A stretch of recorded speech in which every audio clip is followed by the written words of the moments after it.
Now before we continue on with the main console games, we're going to be taking a look at a pair of Megaman X games that appear only on the GBC. What I have here are Megaman Xtreme 1 and 2. Now they're not spin-offs in any way possible, if only because they're actually part of the Megaman X timeline. You could say they're actually guidance or side stories, and they actually take place before Megaman X4. We'll be looking at Megaman Xtreme 1 first. And given the limitations of the GBC, will it actually perform well as the main consoles would? Well, let's find out. Here is my review of Megaman Xtreme 1.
So we're gonna go backwards for a little while. I never played these 8-bit X games until I started knowing how emulation works during my college years, and I no longer have the handheld during that time. It wasn't until this past year that I legitimately owned both games via the 3D dual screen shop, and then this year at Retropalooza Arlington when I got the physical copies of both games. We'll focus on the first game in this video, so how's its entertainment value? To make it easier, we'll boot up the game via emulation because I do like a GB player as well as a GC console, and heaven forbid if I have to pay $400 for a 3D dual screen with a built-in capture card, so heck no.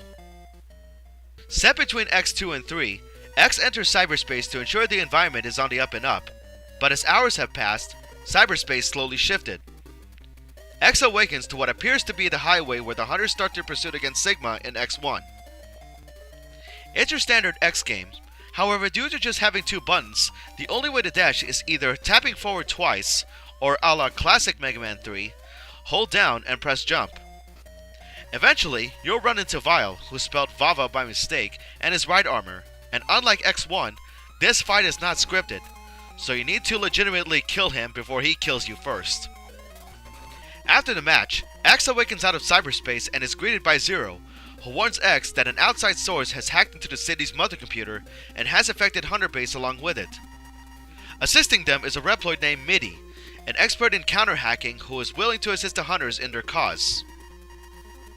Given the situation, Zero tells X to enter cyberspace without him as he volunteered to stay in reality to suppress any Maverick activity, while X proceeds on his own. Unlike the first three games, Xtreme has a built-in battery as well as a save function, and you can only save up to 3 files, with the 4th being an autosave. Instead of 8 Mavericks, you now start chasing 4 Mavericks? Okay. Just like the portable classic Mega Man games on both GB and Game Gear, yes, there is one, Mega Man Xtreme borrows content from its home console counterparts by reusing stages, enemies, bosses, and music from the first 2 X games, though some stage parts are removed due to limitations of the handheld itself. The only things original in this game would be the overall plot with new characters thrown in, as well as 3 difficulty levels that are meant to be played one after another, although you only need to defeat the first 2 in order to make sense of the plot. Truthfully, Xtreme in actuality is a regular GB game, But the reason I stated it as a GBC game is because having color on the graphics would help make sense on where it's safe to travel and which would be hazardous, which you can't tell otherwise if you're playing it in just standard black and white, especially with some issues in contrasting.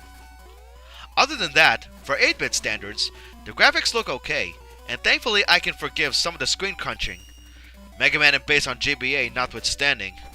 Ugh.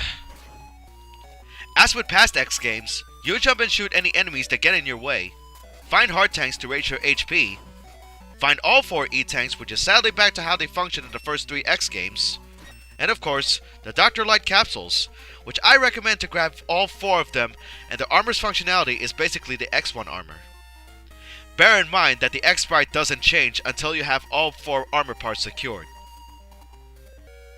After defeating your first Maverick, the next cutscene introduces our antagonist, a group of hackers known as the Shadowhunters, led by its hacker, Techno, who bears resemblance to Midi, and 2 generals, the crazed ninja general, Gimiel, and the swordsman, Zane, both of which you can fight on certain parts of some Maverick stages earlier on, but you soon fight them again in the final stages. Techno is the one that created a corrupted simulation within cyberspace in order to trap X, while also ensuring that Zero will be overwhelmed by Maverick attacks in the outside world, preventing both from helping each other. After defeating the 4 Mavericks, it's on to the final stages where Sigma, once again, rears his ugly bald head and is the one who hired the Shadowhunters to stop X and Zero in their tracks. You'll first encounter Zane in the first part of the Maverick base, who can be stopped with shotgun ice from Chill Penguin. Once that's done, that's the last time we'll see him in action. You keep going through the whole base until you reach a hidden section in Maverick Base Act 3, where the last Dr. Light capsule can be found, which can be entered if you have all E-tanks, hard tanks, and armor parts prior. And what's good is that unlike X3, you don't need to be in full HP to access it. This final capsule gives X both Hadouken and Shoryuken in one package. The drawback is that both moves are not one-hit kills, but they still do great damage. On the flip side, you don't need to be in full HP to execute them, and they're easier to perform. Simply charge up X, hold down, and release the attack button for Hadouken. You do the same for Shoryuken, only you hold up instead. Like the past games, I rarely use them at all unless it's either situational or I can get a clear shot, especially on your match against Surges of the X-Hunters, as this time around, I had no choice but to be creative on destroying his cannons due to Takega Crush not being present in this game. After defeating the 4 revived Mavericks, it's on to the first round against Sigma in his original body, but by this point, you should have no problems taking him down. Later, Dr. Kane manages to find Sigma's hideout, and X warps there via the mother computer core, but not before Midi wanted to tell X something, but instead stumbled and just wished him safe travels. At the hideout, X confronts Techno, firing his buster at the computer that is used to hack into the mother computer. Techno reveals that in order to hack into the mother computer, he had to upload his own CPU into the computer that X just destroyed. Midi arrives, revealing that Techno is his twin brother. Having been controlled by Sigma, Techno comes to his senses and slowly dies. X continues on, finds Sigma in his final form from X1, which shouldn't be challenging, especially after facing him the first time around in the original. The computer core begins to detonate, but as X escapes, Midi chooses to stay, stating that he and his twin brothers share the same CPU and perishes alongside Techno. The fact that Midi and Techno are twins that share the same CPU is somewhat based off of the French novella called Les Frères Corse, or the Corsican Brothers, made by the Three Musketeers writer Alexandre Dumas, and its plot is about 2 conjoined brothers who, though separated at birth, can still feel each other's pains even at long distances. And if you really want another obscure example, take the Crimson Twins from Cobra, Tomax and Zaymod from G.I. Joe, who are described as having Corsican syndrome, in that they share a psychic link and can feel each other's pain in a similar fashion as the aforementioned Dumas novella. X returned to HQ, however the game doesn't end there. After the credits, you've unlocked Hard Mode, which partially extends the storyline, where Zero informs X that someone else has illegally accessed records from the mother computer and reproduced more Maverick data. You start off again at the highway with all weapons and upgrades from your normal run, only this time with 4 new Mavericks also reused from the first 2 X games, and new Dr. Light capsules which can only be accessed if you have all the armor parts from your first run. These capsules contain an ability called Zero Scramble. Kinda weird that Dr. Light was also keeping an eye on Zero as well. This allows X to contact Zero from reality, and Zero can use a replicated soul of himself to assist X in battle, and uses an ability that you've selected, which I only use a small amount of times, especially on my rematch with Surges, using Earth Geyser, which is the closest thing to a Giga Attack that you can get. Zero Scramble can only be used once per stage, and its summoning energy cannot be refilled by any means other than completing or escaping a stage, so use them wisely. It is then revealed that Gimel and Sigma are again responsible, and X sets out to destroy both villains in a similar fashion. However, after Sigma's defeat in hard mode, X rendezvous with Zero, and the two were able to escape the self-destruction of the Maverick base, ending Megaman Xtreme. After the credits, you've then unlocked Extreme mode, only with much harder enemies, no plot whatsoever, and all 8 Mavericks selectable from the outset. Only worth playing for bragging rights alone, if you so desire. I will say that I'm actually quite impressed with the GBC handling the game nicely, especially with all the limitations and the limited buttons that you can actually use in the game. And despite having a different plot, you're basically just playing X1 and 2 all over again, only this time in handheld. But a valiant effort nonetheless. So my final score for the game, I'll give it a fair 7 out of 10.